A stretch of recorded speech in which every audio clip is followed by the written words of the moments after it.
Save Our Seminary at Forest Glen, Seminary Stories, from the SOS Archives.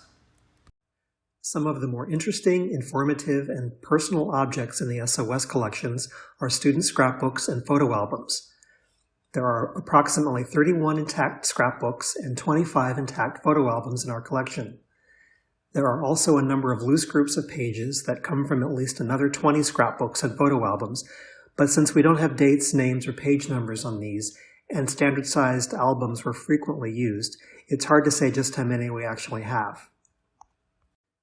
The time periods and methods of construction vary widely.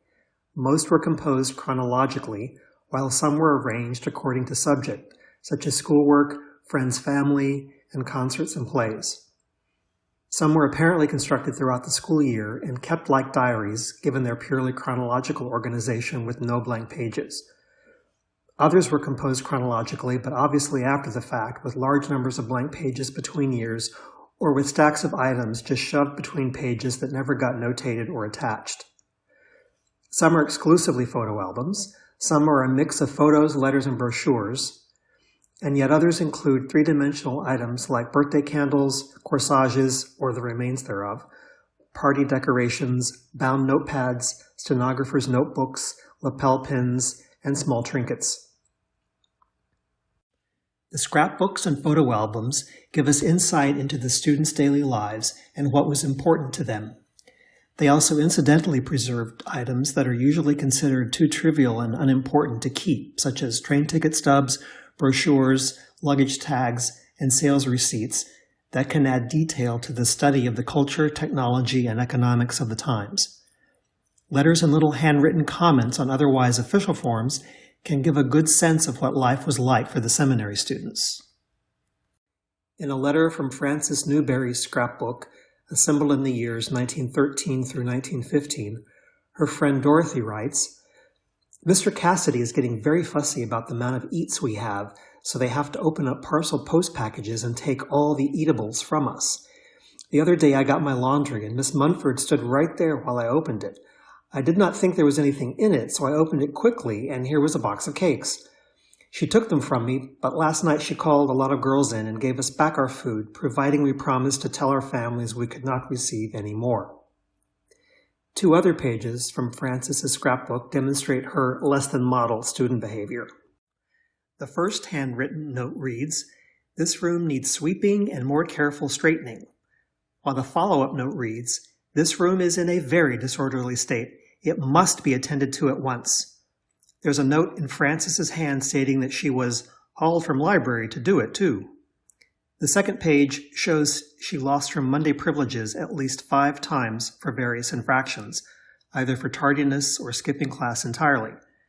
One slip says her unexcused absence from a class was unpardonable, and she had Monday privileges revoked for 2 weeks. Mondays were the days the students were allowed to leave campus and visit attractions and stores in Washington. The slips were signed by Catherine Munford, the school's administrator and lead disciplinarian, and by a Miss D. Dobbins, shown here in the 2 upper left photos. Miss Dobbins was one of the house mothers who were employed by the school to act as live-in chaperones for the students. Since we don't have any of the school's records, it's small documents such as these that give us the only information we have about these staff members and their roles at the school. Another scrapbook from the same period, assembled by Margaret Jane Levins, devotes a single page each to the 2 momentous events of 1918. On the left is her only mention of the infamous Spanish flu pandemic of 1918-1919 and how it affected students at the seminary. She includes a little cartoon about using a handkerchief when sneezing, and her handwritten note reads, "My first shopping trip to Washington. It sure seemed good after being penned in for about 4 weeks. It was sure hard on my poor pocketbook." Given how severe the Spanish flu pandemic was, and how devastating the current coronavirus pandemic is, it's perhaps a little shocking to us that the focus of the page is shopping. She includes receipts and delivery slips from B. Rich's Sons, where she purchased shoes for $20. Rich's high-grade footwear at 1001 F Street Northwest would eventually be the only business not bought up by the neighboring Woodward and Lothrop department store, which eventually expanded to fill the entire city block between the years 1887 and 1925.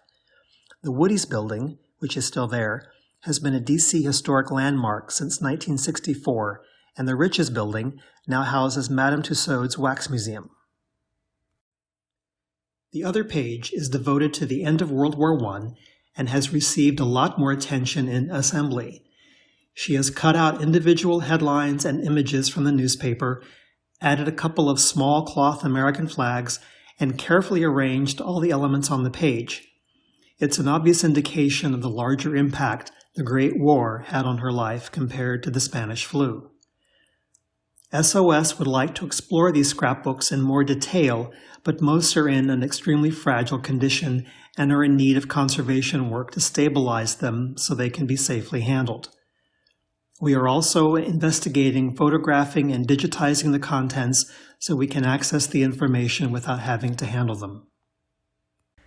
Thanks for watching. Please visit us at saveourseminary.org to find out about our tour and event schedules and how you can help continue to save our seminary. You can also find us on Facebook and Instagram.